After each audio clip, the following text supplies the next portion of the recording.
केंद्र मंत्री उपस्थिति रे बीजेपी कर्मी को निस्तुक माड़। आज बीजेपी तरफ एक सांगठनिक बैठक और मिश्रण पर्व चली समय आक्रमणर शिकार होइचंती दुई जन बीजेपी कर्मी।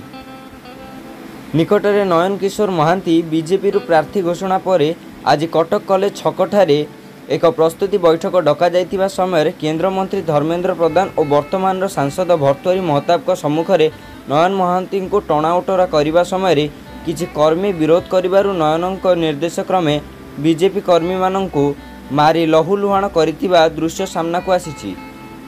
अन्य पक्षरे कहा इशारा नयन एभली काम करुछंती बोली साधारण चर्चा हेबा सहित पूर्वतन विधायकों सहित सलासुतुरा और बिक्री हेबार खबर पाइबा पर लोक उत्त्यक्त होई निकटरे नयन विरुद्ध रे कुशपुतलिका दाह करिछंती।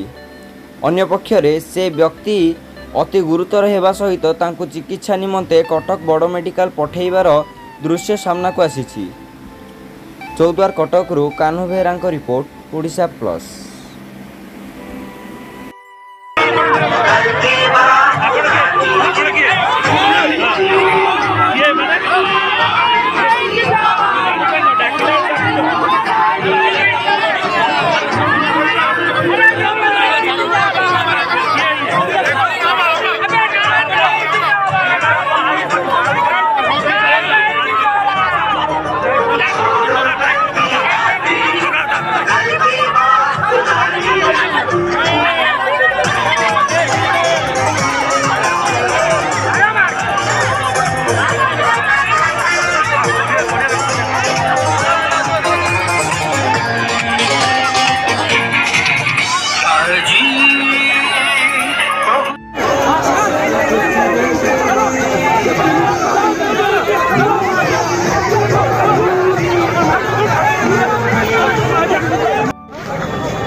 ओडिशा प्लस खबर ही।